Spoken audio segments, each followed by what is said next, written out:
Olá a todos, boa tarde a todos e todas. Como diz aqui atrás, né, um encontro da literatura com a cidade, e que cidade, né, que nós estamos. Então, vamos aquecer o corpo? Vamos todo mundo bater uma salva de palmas para Paraty, para essa vista nossa, para a gente se conectar. Vocês estão me ouvindo bem? Quem está ouvindo, bate palma então, mais forte. E tem um pessoal ali atrás que não está ouvindo bem, uma palma fraca, xoxa. Meus amigos e minhas amigas, é um prazer recebê-los aqui nessa nossa mesa. A gente vai falar de política pública, a gente vai falar da cultura como um vetor central para a economia criativa, e para isso eu vou começar aqui chamando os nossos convidados especialíssimos dessa mesa. A gente tem a honra de receber Mauro Munhoz, ele que é cofundador da Flip e diretor artístico e cultural, e também a nossa magnânima superprodutora cultural e mega pesquisadora do assunto, Priscila Seixas, presidente do Instituto Burburinho. Por favor, venham para cá os dois. Acomodem-se.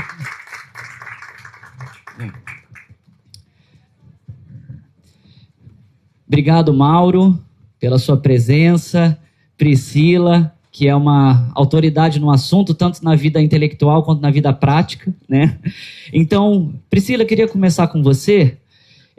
A nossa mesa fala sobre a cultura como esse... A cultura como esse vetor de desenvolvimento para a economia criativa. E aí eu queria entender um pouquinho, assim, por que quando a gente falando de política pública, de investimentos prioritários, a gente acaba sempre associando, e aí quando eu falo a gente, eu estou aqui esticando essa corda para o senso comum, para a imprensa, para a maioria da classe política. Quando a gente fala assim, não, temos que focar nas prioridades, nunca é a cultura, né? Assim, a cultura é sempre uma pauta secundarizada. Quando a gente vai falar, vamos focar no que importa, é sempre a gente está falando da saúde, que é importante, da educação, que é importante, da segurança, que é importante, e a cultura fica num lugar de acessório, assim. Então, eu queria que você falasse para a gente um pouco desse papel secundarizado / prioritário que a cultura ocupa. Boa tarde a todos. Pergunta importante, né? É muito importante a gente estar aqui na Flip, né, pensando esse lugar da política pública, da centralidade. E porque, quando a gente fala de cultura, a gente tem uma tendência a considerar isso menos estratégico do que outras pautas.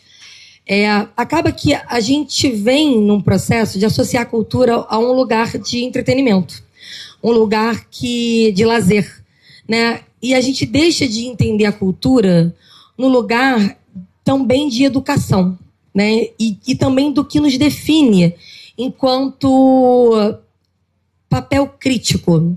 Então, assim, se a gente está falando de crítico e pensa assim, como que hoje uma criança se forma e está lendo o mundo? Né? A gente está discutindo, por exemplo, essa dificuldade que a gente tem, né, das crianças que estão passando o dedo na tela, né? Então, a gente tem hoje uma fragilidade da educação formal. Só que o Paulo Freire, lá atrás, já nos dizia que a gente deveria trabalhar com o que ele chama de educação não bancária. E eu, aqui, através do Instituto Burburinho, penso que a cultura, ele é um lugar que, sim, a gente pensa pelo afeto. Ou seja, a gente tem uma informação, né, que as pessoas hoje manipulam de um jeito complexo, através desse uso rápido da informação. A gente tem uma comunicação que media a relação entre a informação e o mundo, e a gente tem a cultura, que é aquilo que nos afeta.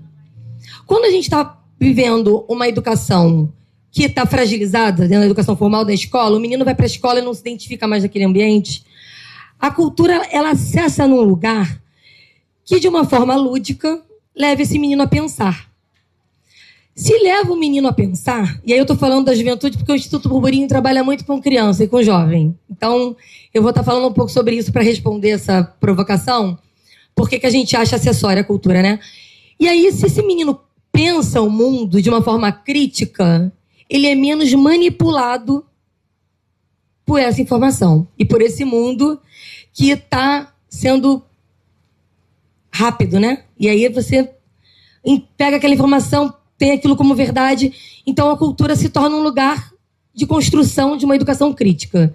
E aí é muito mais fácil a gente levar a cultura num lugar acessório.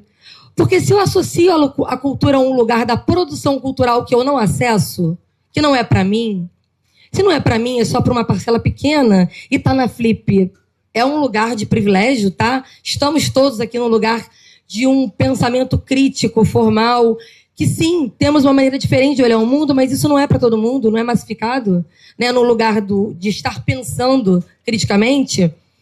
Associar a cultura a um lugar que sim, das belas artes, no museu que a gente não entra, no teatro que é para pouca gente, na música que é erudita, então também não é para mim.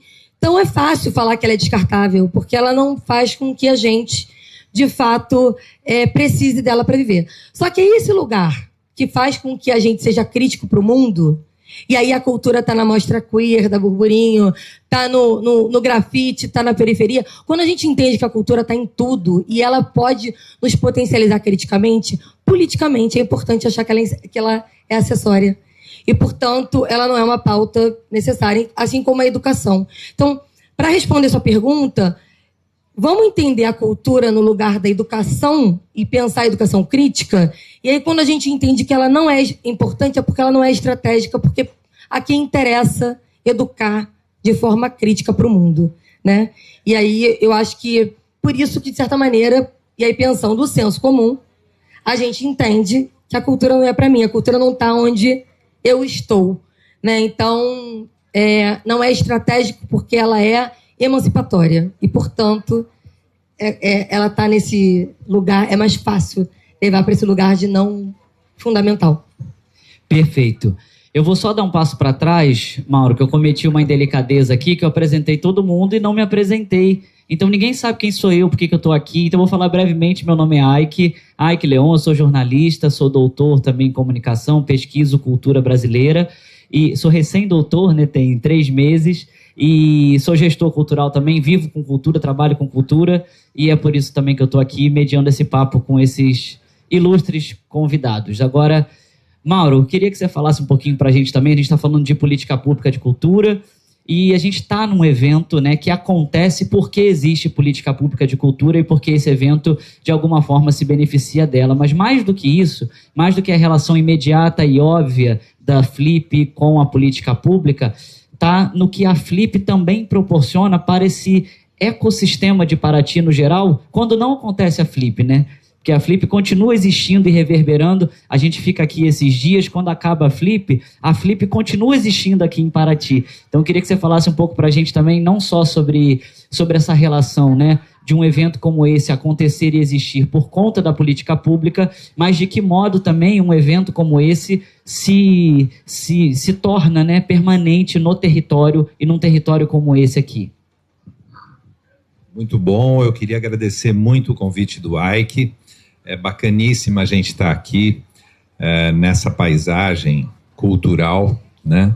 É uma paisagem que tem uma dimensão natural totalmente extraordinária e uma dimensão humana extraordinária, né?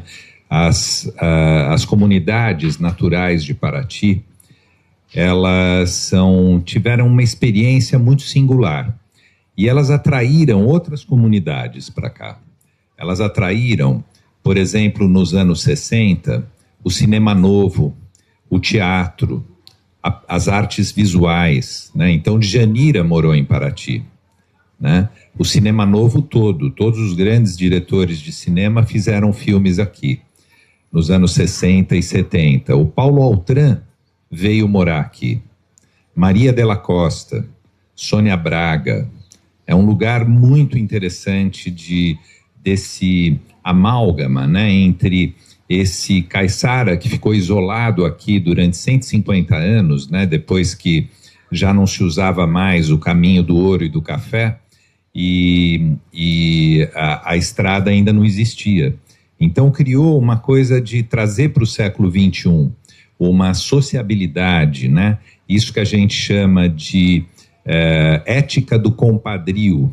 É uma coisa muito bonita como o caiçara se respeita, né? Como ele vive de uma maneira ética em sociedade, né? E isso junto com essas pessoas de repertório extremamente diversificado que se apaixonaram. Muitos casamentos aconteceram nessa troca, né, entre quem vinha de fora, intelectuais e caiçaras, e criou essa cidade muito interessante. Mas eu queria pegar um ponto que você falou. Foi muito legal, a Priscila, né? Foi muito legal. Eu me lembrei, e acho que uma coisa oportuna para a gente falar aqui sobre o que a Priscila falou, é o Leminski.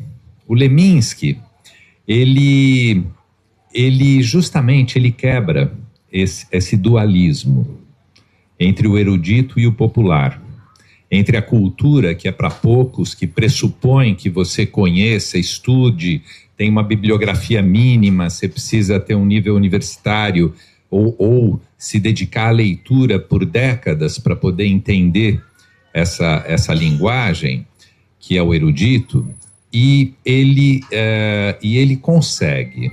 É bacana a história dele, porque o primeiro livro que ele escreveu, o Catatal, já tem muito Leminski, já tem essa alegria de viver dele, mas é um livro que é um livro difícil. Ele escreveu o primeiro livro dele, um livro muito difícil. E depois ele falou o seguinte: eu vou superar isso.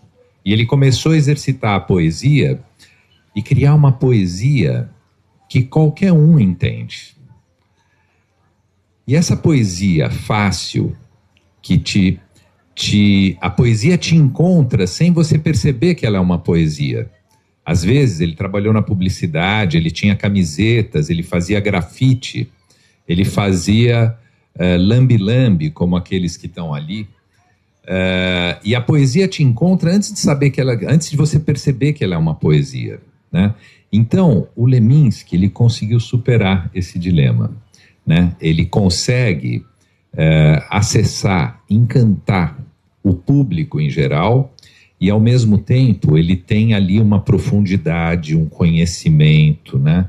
É uma coisa muito impressionante, né? O malandro que sabia latim. Então, isso eu acho que é uma inspiração para a gente pensar como superar esse paradoxo, né?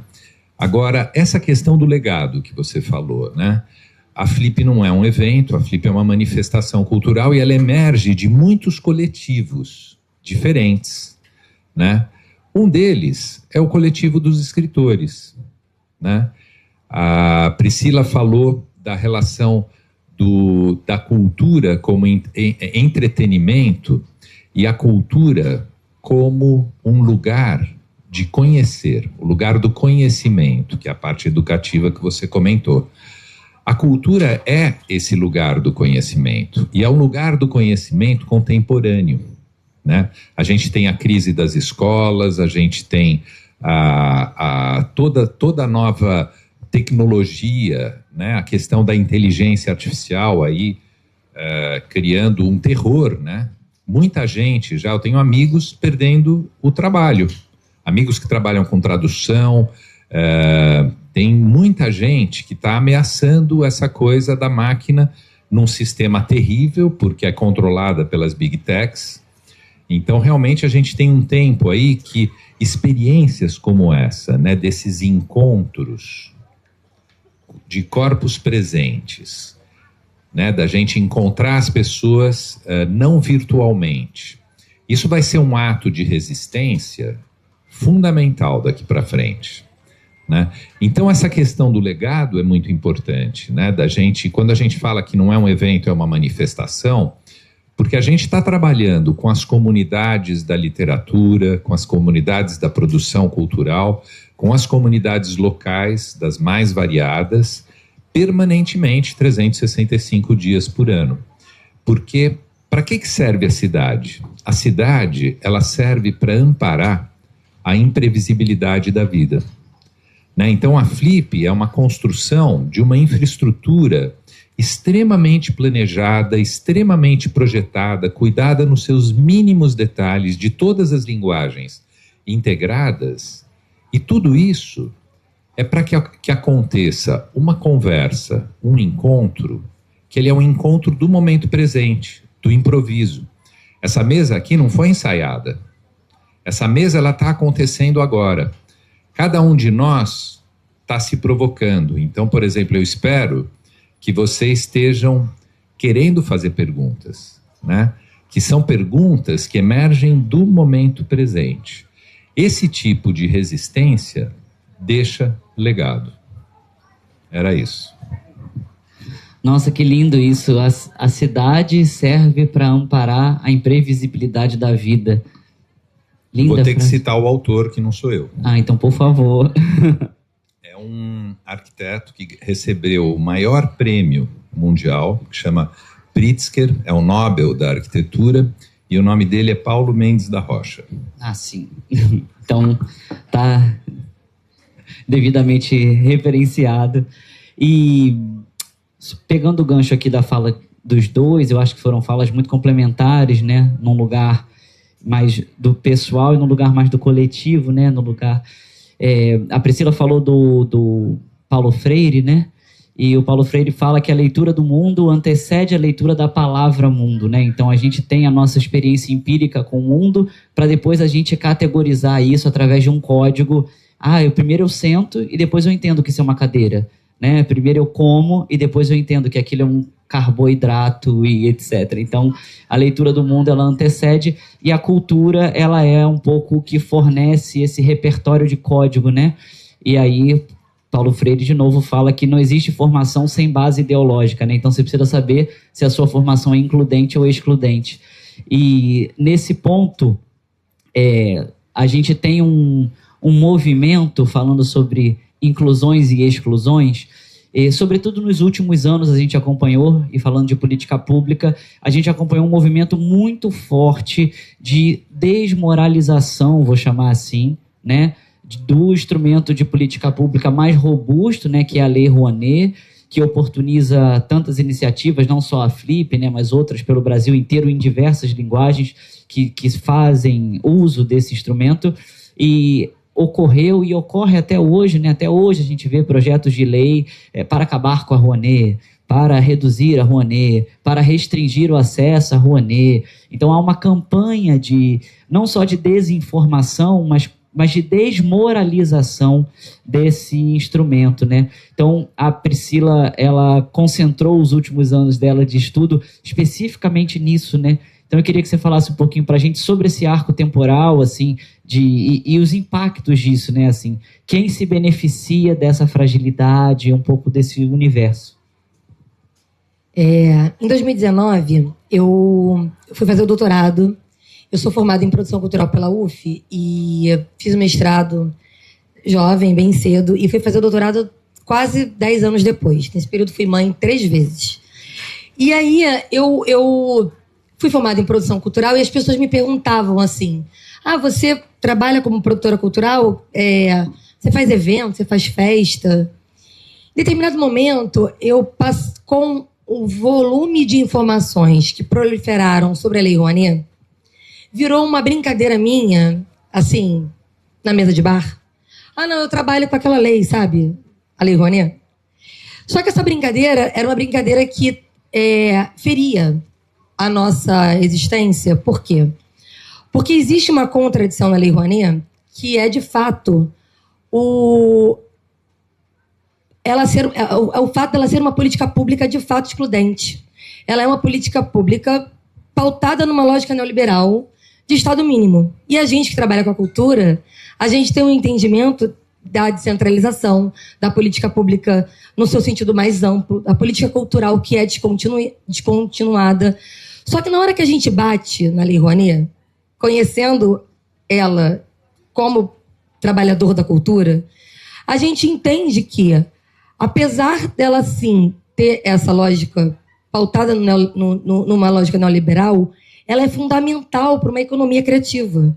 Inclusive, ela não é só o único instrumento de política pública para fazer uma política pública ampliada. Ela é um dos instrumentos. E ela devolve para a economia da cultura e para a economia do país muito mais do que ela, de fato, pega de imposto. Então, na hora que eu faço essa brincadeira não tinha graça. E aí, em 2018, eu construo meu projeto de tese de doutorado sobre a mediatização da Lei Rouanet.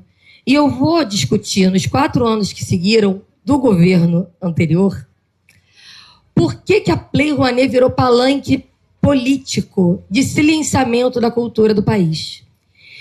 E aí, em 2019, a Fernanda Montenegro ganha um prêmio no Faustão e ela vai falar assim: nós não somos corruptos. Então, o arco temporal que eu acabei me colocando para trabalhar no doutorado, como uma fazedora de cultura que há 20 anos trabalha com política pública de cultura, através de recursos diretos e indiretos, ou seja, Rouanet também. Porque lá no início, eu abri a Burburinho, eu tinha 22 anos. E eu trabalhava com editais públicos direto. A gente tinha muito edital, como hoje a gente conhece a Aldir Blanc, o Paulo Gustavo. A gente tinha muitos editais já em 2006, quando eu abri a Burburinho Cultural. Só que a política cultural ela é descontinuada, porque a gente vive na maré do fluxo da lógica da política cultural que é partidária. E não é só de Estado. Então, assim, quando a gente atrela a Rouanet à corrupção, a minha pergunta da tese foi: a quem interessa atrelar a cultura à corrupção? Quando a Fernanda vai falar sobre nós não somos corruptos, a gente tem aí um governo que assumiu e encerrou a atividade do Ministério da Cultura e transformou a cultura numa secretaria. Para quem não entende política pública, e eu fui estudar isso no doutorado, porque a economia política da cultura, e da comunicação e da informação virou questão minha de pesquisa, mas eu já era fazedora de cultura há muitos anos. Eu entendia o jogo sórdido do silenciamento dentro da academia, porque a gente precisa se debruçar, assim, para reflexão crítica, para poder entender o jogo. Muitas vezes que não é dado.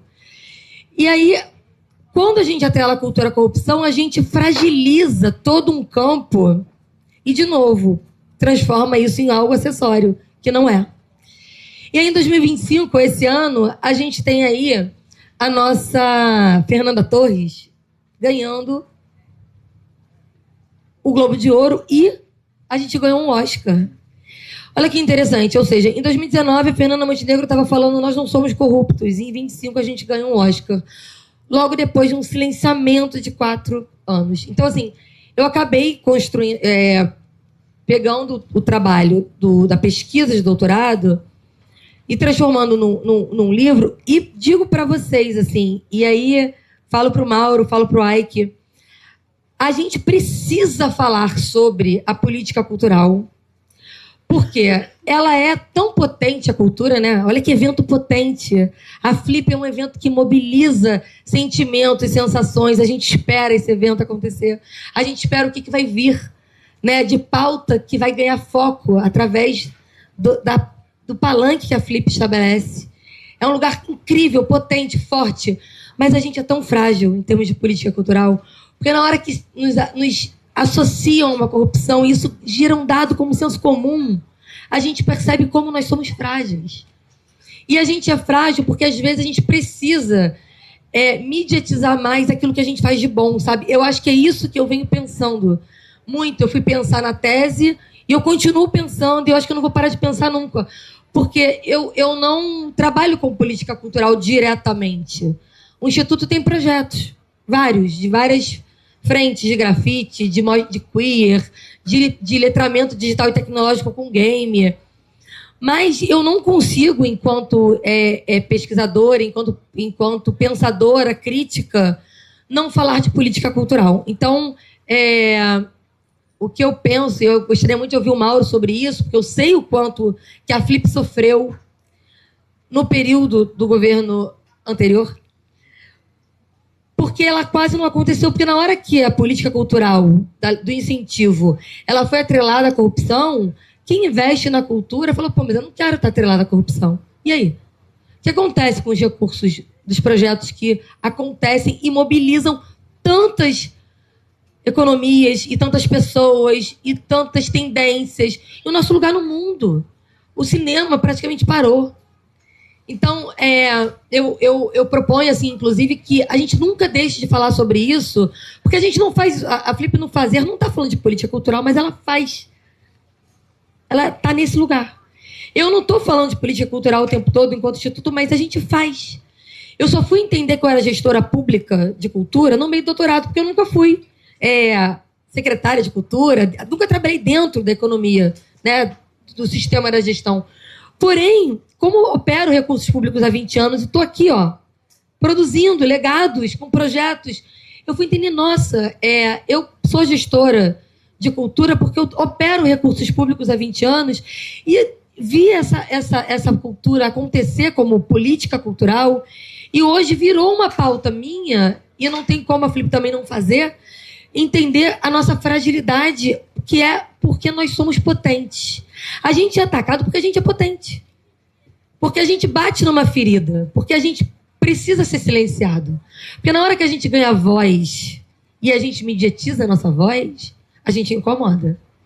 E é por isso que a gente não pode deixar de incomodar. E na lógica das big techs, das plataformas, a gente precisa... Eu passei a falar mais para uma rede social porque eu entendi que a minha fala não tinha mais a ver com uma questão de eu sou produtora de conteúdo, não. Eu trabalho como presidente do Instituto, eu trabalho com política cultural. Porém, se eu não falo, quem ocupa esse lugar? Eu acho que é mais ou menos por aí. Maravilhoso. Não se reprimam. Se der vontade, bate palma. Se quiser levantar, levanta. Se quiser abraçar, abraça. A gente está sempre aqui. Nossa cozinha e suas dependências estão franqueadas à sua visitação. Mauro, eu queria te ouvir um pouco sobre isso que a Priscila falou. Assim, ela tocou em muitos pontos interessantes, né? Mas eu queria destacar 2 aqui para nortear o seu raciocínio. Um é sobre isso que ela falou da Flip como um lançador de tendências. Então, às vezes, o autor ninguém conhece, aí ele vem para cá, aí daqui a 5 anos ele estoura no mundo inteiro e a gente nem lembra que ele esteve na Flip porque ele veio tão no começo que, caramba, a Flip que descobriu, a Flip que revelou.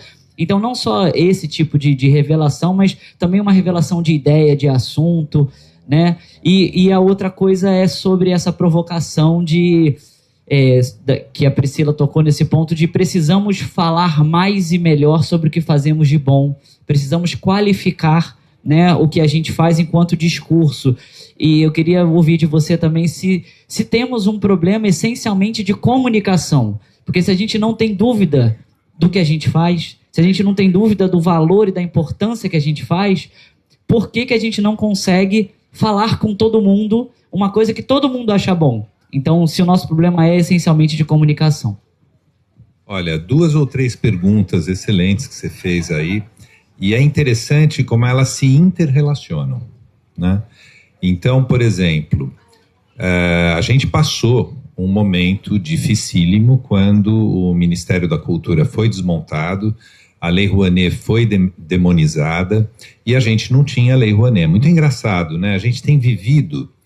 Né, o Cachada, que está aqui, que é o nosso administrador, ele sabe muito bem, porque ele sente na pele, uma espécie de pêndulo. Né? Quando você não tem a Lei Rouanet, tem um monte de patrocinador ligando para você, falando assim, olha, eu tenho 4 milhões de reais para colocar na Flip, desde que você tenha a Lei Rouanet. Óbvio que ele sabe que ninguém tem Lei Rouanet, né? E quando a gente, que nem agora, né, nesse novo governo, a gente ganhou o status de instituição. Isso foi uma coisa muito importante para a gente. Então, a gente aprovou um plano plurianual. A gente tem Lei Rouanet por 4 anos, até 2027. Aí você vai bater para pegar patrocínio e eles falam, infelizmente, a gente tem que patrocinar o Brasil inteiro.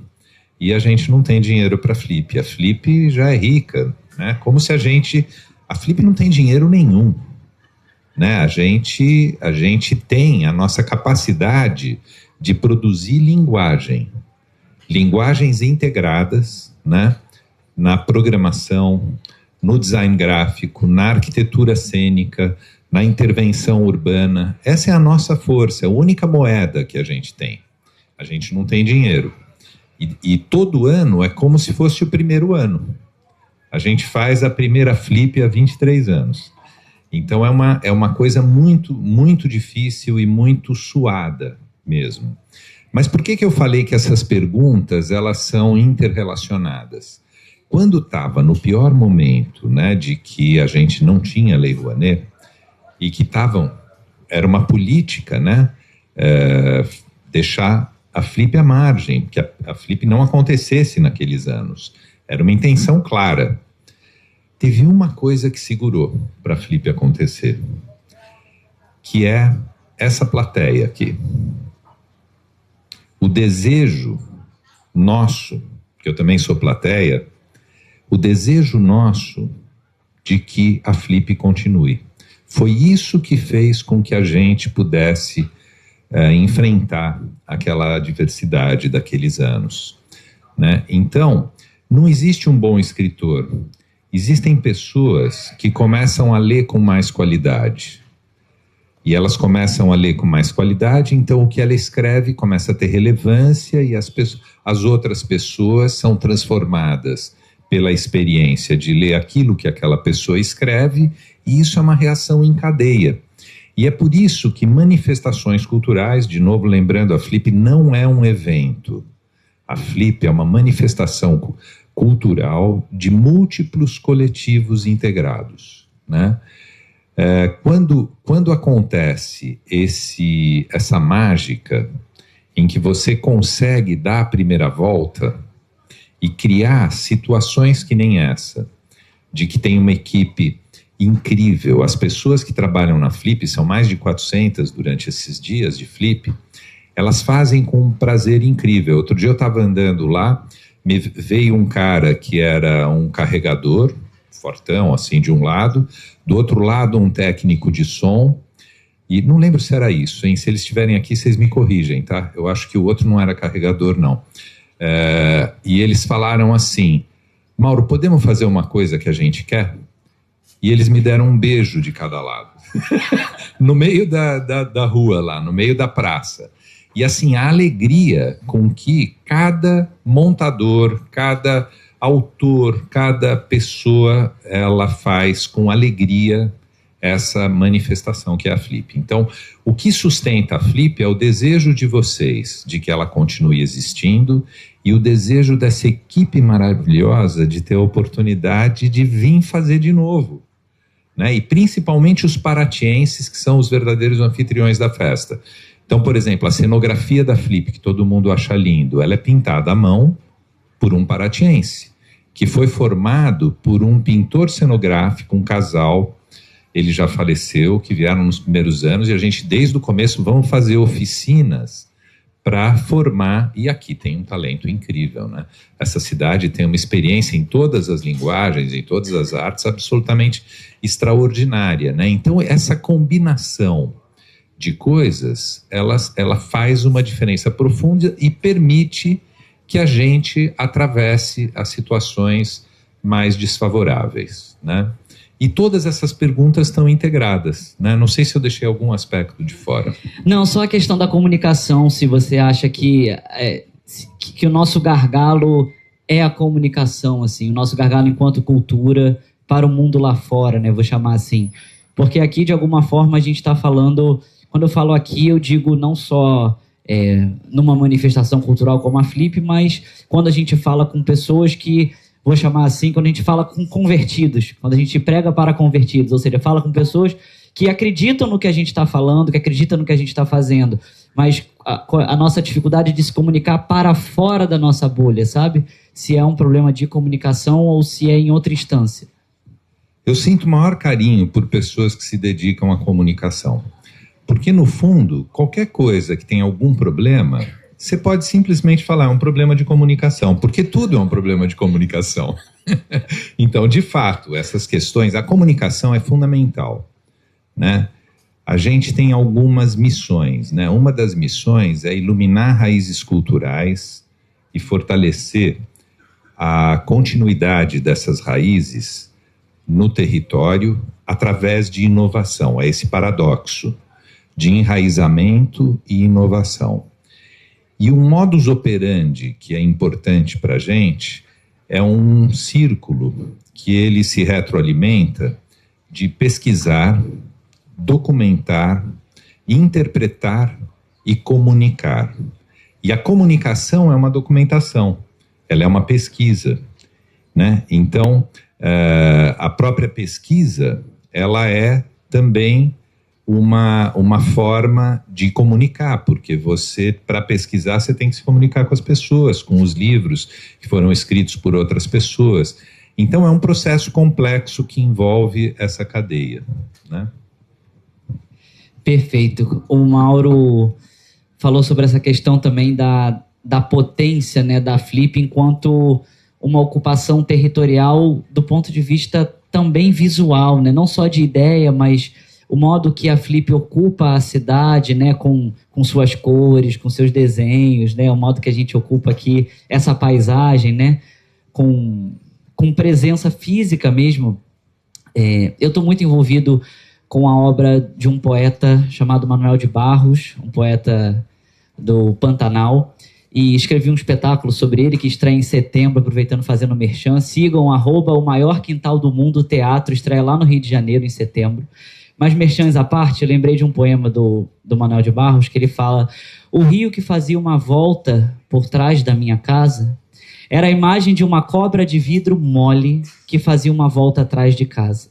Um dia um homem passou e disse: esse rio que faz uma volta atrás da sua casa se chama Enseada. Não era mais a imagem de uma cobra de vidro mole fazendo uma volta atrás da minha casa. Era uma enseada. Acho que o nome empobreceu a imagem. Então, obrigado. E quando Manuel de Barros está sendo homenageado pela Off Flip esse ano agora. E então, quando a gente também tenta dar muita razão para as coisas, né, a gente de alguma forma deixa escapar essas imprevisibilidades da vida, né? E queria ouvir de vocês dois também sobre esse lugar porque o norte do nosso encontro aqui hoje é esse universo de políticas culturais e falando da cultura como essa força catalisadora, vou chamar assim, da economia criativa e do desenvolvimento de uma perspectiva mais ampla social.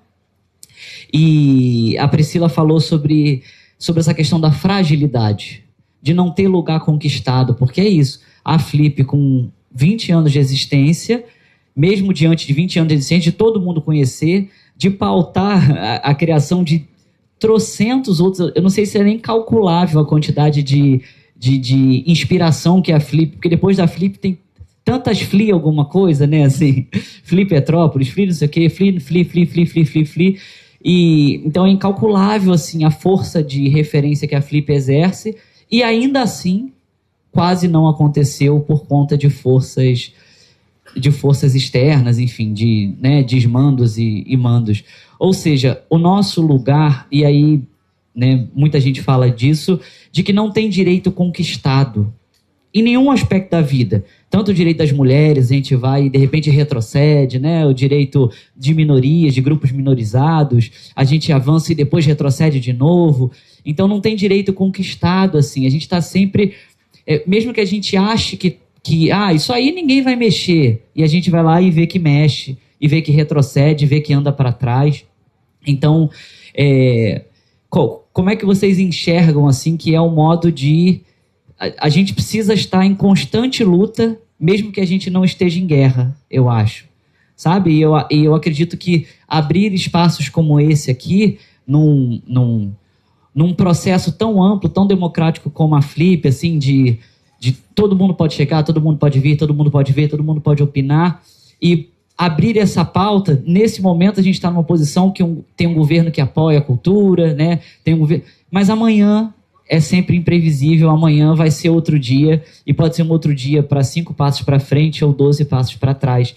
Então, se esse é um caminho de perspectiva de futuro, a gente viver em constante posição de guarda, mesmo que a gente não esteja nesse momento sendo atacado devidamente, sabe?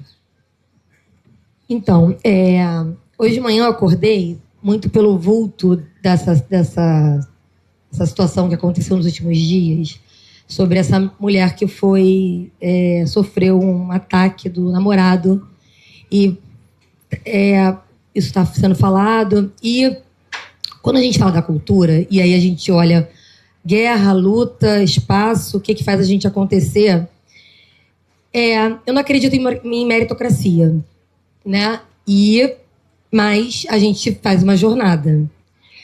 Se nós incomodamos e o mundo não é justo, a gente vai estar sempre em luta. E a gente precisa entender que quando a gente consegue conquistar um espaço, e aí eu falo como mulher, porque eu fiquei na dor desse feminicídio, eu falo assim, eu como uma mulher, presidente de um Instituto de Cultura há 20 anos, muitas vezes as pessoas ficam tentando justificar a minha jornada. Porque ela não deveria acontecer. Eu não deveria existir. Porque a minha jornada não é de uma pessoa que vem de uma intelectualidade óbvia, não vem de família nesse lugar.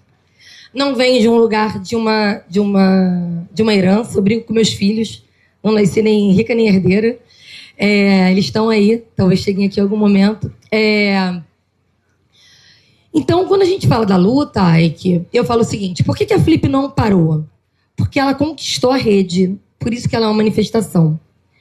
No meio do governo Bolsonaro, a gente viveu uma pandemia. E no meio de um apagão dos recursos públicos para a cultura, a gente fez surgir a Lei Aldir Blanc. Como isso foi possível? Por conta da força da nossa rede. No período do Juca Ferreira e do Gil, surgiu um projeto chamado Programa Cultura Viva, que foi o projeto dos pontos de cultura. Eu vi isso, tive o privilégio de ver isso acontecer como estudante de produção cultural da UF. Mas depois, a burburinha aconteceu eu tinha 22 anos, eu abri a empresa, eu tinha 22 anos. Eu peguei meu diploma de graduação e romanticamente eu falei, não, o terreno é fértil. E é fértil, só que ele não é simples. Não é fácil.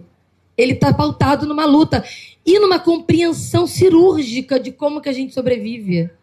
Porque a gente muda em termos de estratégia, Flip muda a estratégia a todo momento. E, obviamente, eu não consigo falar da Flip, mas eu consigo falar do Instituto, porque a gente vai navegando com a maré. E a gente vai entendendo aonde que a gente consegue sobreviver sem entender o lugar da luta. Sem perder o lugar da luta, né? Então, quando surgiu a Aldir Blanc, eu falei, nossa, é uma política de descentralização num governo que está silenciando. Então, quando a Margarete assumiu como ministra, ela pegou um legado da Lei Aldir Blanc, que é um legado do programa Cultura Viva, que a rede se estabeleceu. Por isso que a gente não pode perder de vista o lugar da política pública de cultura, que ela vem, muitas vezes, de forma fértil pelo sistema nacional, e hoje a gente está vivendo esse momento. A gente voltou a viver um aquecimento. A gente está falando de Lei Aldir Blanc, a gente está falando de Lei Paulo Gustavo, a gente está falando de uma volta a uma potência de recursos públicos incentivados, mas a gente viu agora, Newton publicou um artigo falando de um projeto de lei que quer pegar o dinheiro da Lei Rouanet para fazer presídio. Parece um absurdo, né? O problema é que acontece. E a discussão da cultura, ela é uma discussão também de leis. Porque quando a gente está discutindo a Lei Rouanet e a centralização, e aí a gente vira holofote de corrupção, a gente conseguiu construir um espaço que a gente estava tentando há um tempão, que é do fomento direto, e garantir que recursos públicos descentralizados chegassem a estados e municípios igualmente distribuídos. A gente estava tentando isso há um tempão. E aconteceu como? No meio de uma resistência. Num universo totalmente caótico, porque a gente resiste. E aí é muito bonito ouvir você falar, Mauro, do porquê que a Flip resiste. E eu acho que no meio do meu doutorado, eu resolvi escrever esse livro porque eu fiquei pensando que eu deveria quebrar a quarta parede e falar, olha, estava surgindo a Aldir Blanc, eu falei, de novo a gente tinha um problema de fazer, o recurso chegou na ponta, mas as pessoas não conseguiam acessar o recurso porque a gente não tem uma formação para construção de projetos. Poxa, tem dinheiro chegando, mas como é que as pessoas não sabem? Porque elas não foram treinadas para saber. O recurso não existia. Como é que eu vou formar pessoas? Para quê? Para que geração de renda? Vamos falar do trabalhador? do artista, por que ele não se vê como artista? O Ike teve na secretaria, ele viveu isso. Nossa, gente, mas por que você não se vê como artista? Se vê como artesão? Ué, porque eu não vivo com arte, eu não sobrevivo da arte. E aí eu não me reconheço como artista. Esse espaço não é para mim, esse recurso não é para mim. Uma vez eu estava discutindo com um secretário de cultura na Bahia, e ele falou assim, a porta está aberta. Eu falei, calma aí, mas não é só isso. Está aberta, mas eu nunca fui convidada a entrar. Então, nunca vai deixar de ser luta. Porque é.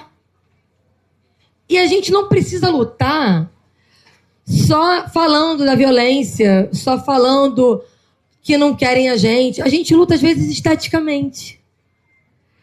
Eu gosto muito de falar que eu gosto de resolver o problema do mundo pela estética.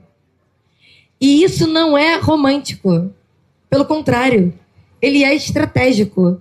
Porque quando eu falo que eu posso trabalhar com a violência grafitando escolas, e a arte não está mais na escola como uma disciplina obrigatória, e isso é pensado de forma estratégica por quem quer que a estética não faça parte do mundo, que a cultura não faça sentido, que eu não faça sentir, que eu não tenha autoexpressão, mas eu exijo que você tenha o quê?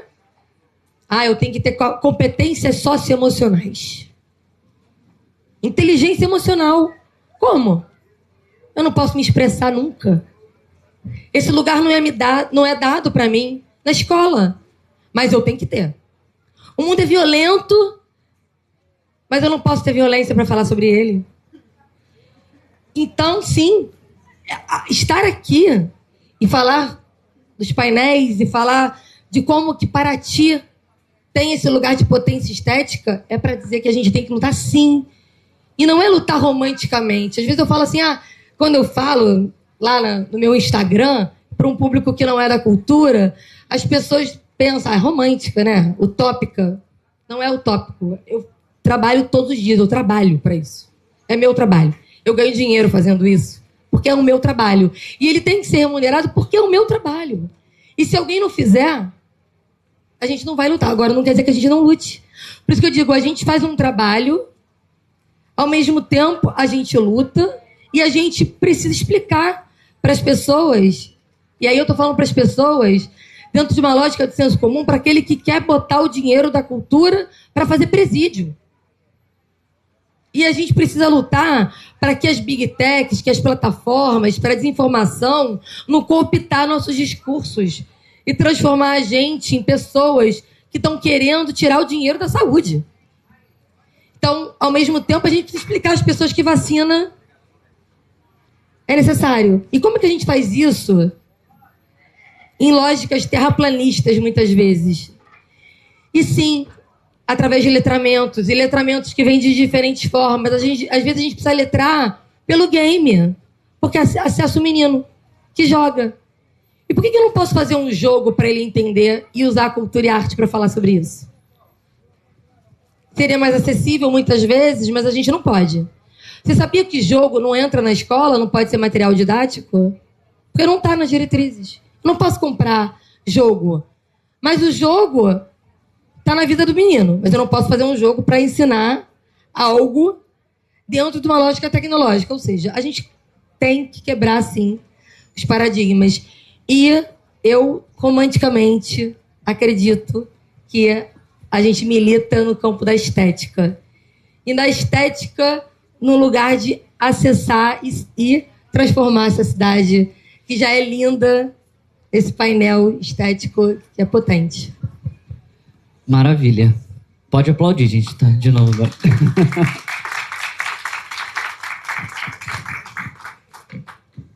Olha, é legal falar da estética, e estética é como se fosse duas faces de uma mesma moeda, a ética e a estética. Não existe estética sem ética, nem ética sem estética. Então, por exemplo, a Flip, ela tem um princípio que é muito importante, porque se a gente está falando de literatura e de cultura, literatura e cultura é espaço público. É espaço, como a Priscila falou muito bem, lembrei até do Antônio Cândido, né, falando do direito à literatura, do direito à fabulação, é um direito de todos, é um espaço público. E existe uma relação muito íntima entre cultura como espaço público e o espaço público das nossas cidades. A Flip, ela é feita 100% em espaço público. A gente está aqui num lugar que é um espaço público, que durante o ano todo é um mero estacionamento, e esse espaço público, durante a Flip, é transformado numa praça com infraestrutura para acolher as manifestações da cultura. Essas duas relações, elas se potencializam e elas geram felicidade. Porque se existe espaço para todo mundo se manifestar, para os encontros do acaso, do fortuito, dessa relação, né, de que eu posso me manifestar e eu posso estar em contato com a manifestação do outro. Oswald de Andrade falava o seguinte: só me interessa o que não é meu. Tem uma alegria nessa troca. E a luta pelo espaço público, né? E no caso de Paraty, o espaço público não é só o espaço seco. A água em Paraty é absolutamente fundamental para a identidade desse lugar. O espelho d'água. É pela água que o paratiense se faz a sua mobilidade.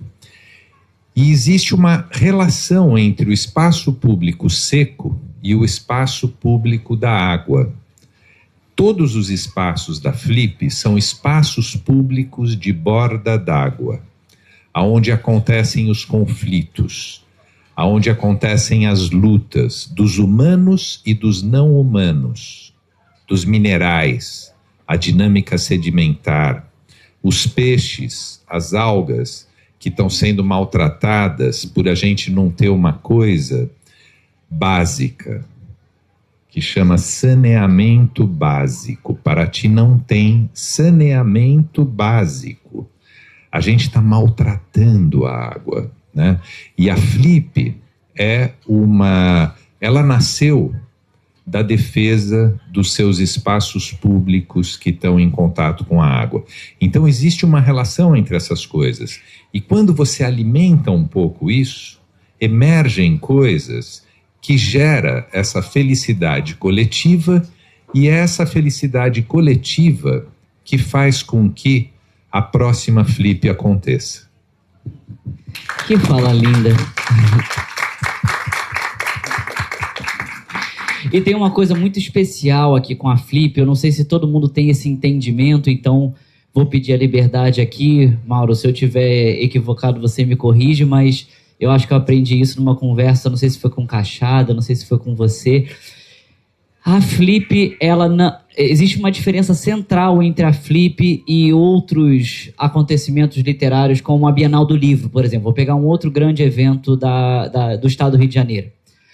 A Bienal do Livro é uma feira de livro. A Flip é uma festa literária. Quando você vai na feira, você vai fazer o quê? Você vai comprar tomate, verdura, legume. Você vai numa feira literária, você vai comprar livro. Alguém vai vender, você vai comprar. Quando você vai numa festa, na casa de um parente seu, na casa de um amigo seu, você vai fazer o quê? Você vai dar e receber afeto. Você vai dar e receber amor. Você pode até fazer outra coisa lá. Você pode até levar uma comida que você fez, você leva uma marmita para casa para o dia seguinte, mas isso é valor agregado. Mas quando você vai na festa porque você quer celebrar, porque você quer rever gente, você quer conhecer gente nova. Então, a Flip, ela é uma festa literária, e isso é muito simbólico do ponto de vista conceitual. Porque a gente está aqui num lugar que proporciona exatamente esses encontros e essa troca de pessoas, de ideias, de assuntos, de oportunidades, que pode até alguém comprar e alguém vender alguma coisa. Até pode, mas não é sobre isso, não é para isso. Então, é muito especial que a gente tenha tido aqui ao longo dessa 1 hora, né? Nossa mesa se encaminha para o fim. Então, ao longo dessa 1 hora, essa troca num local como esse e que a gente possa ter feito essa festa com nós todos aqui reunidos, né? Porque uma festa não acontece com 3 pessoas, uma festa acontece exatamente no coletivo. Então, eu queria agradecer profundamente todo mundo que ficou com a gente do início dessa festa até o fim e queria agora passar para a Priscila e para o Mauro para as considerações finais, porque nossa mesa está acabando, daqui a pouco tem outra programação e outra, porque é uma festa também cheia de acontecimentos em todos os lugares e, como a Priscila falou e o Mauro também, é uma festa mediada pelos afetos. Então, o nosso instrumento de luta é a estética, né, que é permeada de uma determinada ética, mas, sobretudo, punhado de um afeto potente capaz de perfurar todas as rochas, né? Então, Priscila, por favor, suas considerações finais. Bem, eu quero agradecer, né, essa oportunidade de a gente estar aqui. Mauro, foi um prazer te ouvir e sou uma fã da Flip. Já vim aqui várias vezes. Vim com o Médicos Sem Fronteiras há anos atrás, depois vim fazendo SESC com outro projeto de mapping, depois trouxe um projeto de literatura, né? Então, assim, eu já vim várias formas e pela primeira vez vim para debater um campo que nos atravessa, que é a política pública da cultura, nesse lugar central no desenvolvimento econômico, humano, social, né? Então, assim, é muito bom estar aqui falando sobre isso e estar ouvindo você também. Quantos projetos poderiam acontecer em tantas cidades se a gente conseguisse olhar isso sob uma perspectiva mais nacional, né? Quantas cidades têm potências, quantos calendários culturais, como o turismo poderia andar mais com a cultura, como aconteceu com o Paraty. Enfim, é muito bom estar aqui, foi muito bacana. Eu inicialmente tinha pensado em lançar o livro da tese aqui, o Não Somos Corruptos. Eu entreguei para você o manuscrito através da ponte que o Ike fez. Acabei decidindo não lançar esse ano, quem sabe ano que vem. Ele está pronto, mas a gente está aí costurando um lugar para pensar esse lugar da desassociação da cultura como lugar de corrupção. Então, ele está pronto, mas ele está no forninho para ser lançado em outro momento. Quero agradecer ao Ike também pela mediação e pela construção desse lugar, porque quando a gente conversou, né, eu falava muito com o Ike na Secretaria de Cultura do Estado, vivia lá, né, trabalha com recursos incentivados, estadual, municipal, e ele estava fazendo doutorado e eu estava concluindo o meu doutorado, terminei meu doutorado em 23. E ele falava assim, nossa, mas eu não vou conseguir. Eu falei, não, você precisa. Porque a gente que trabalha com a Praxis, a gente faz projetos, ao mesmo tempo a gente reflete a todo tempo, então a universidade também precisa da gente. Porque senão a gente também não cria campo científico para o trabalho prático que a gente realiza. Então eu faço a crítica dentro da universidade para dizer o seguinte, o quanto de discussão que a gente está tendo aqui no campo científico chega na ponta. Ao mesmo tempo, se a gente que está na ponta não faz chegar no campo científico acadêmico o que a gente faz, a gente nunca dialoga. Então a gente precisa ocupar os espaços, por mais burnout que a gente possa ter diante desse contexto, né, Patinho?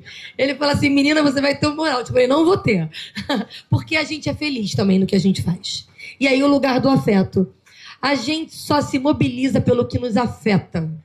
E por isso que a cultura é potente.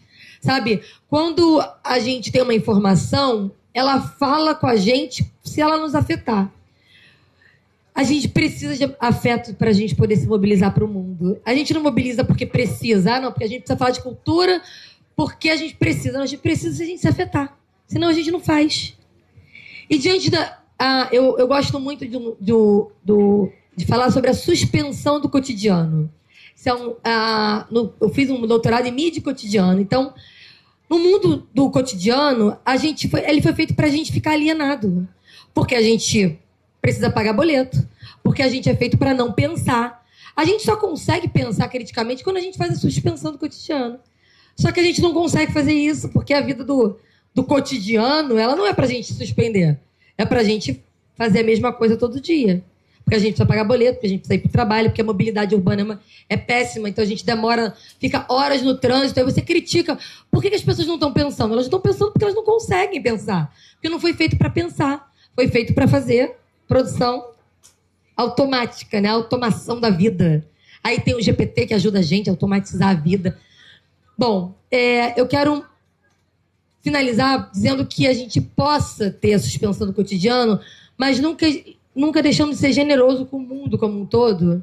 E quando a gente percebe que alguém não está lendo o mundo de forma crítica, a gente entenda que essa posição de crítica, ela não foi feita para acontecer.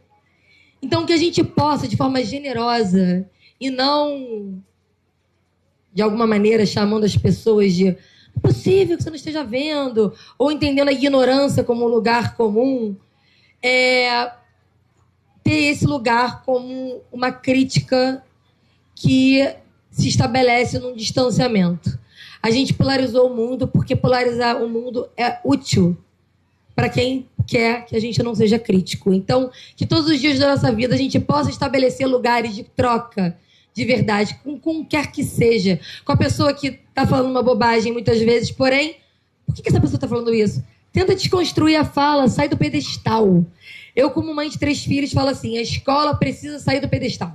Vamos falar de verdade? Eu quero falar com meu filho, mas eu quero falar sem ser autoridade. Eu não quero que meu filho me respeite porque eu sou mãe. Eu quero que ele me respeite porque eu quero trocar com ele. Eu quero construir o afeto de verdade, e não porque eu tenho autoridade.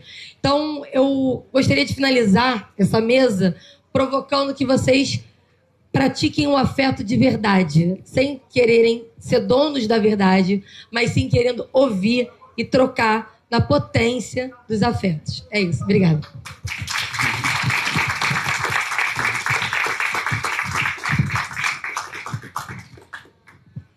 Um prazer dividir essa mesa com você, Patrícia, e Priscila. Então, mas Priscila.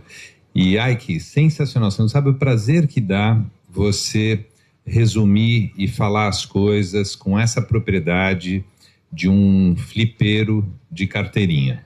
É uma delícia te escutar e ver que as verdades que norteiam o que a gente está fazendo, elas estão enraizadas numa quantidade de pessoas grande, mas nunca tão bem comunicada como a maneira que você aqui falou da Flip. Muito obrigado.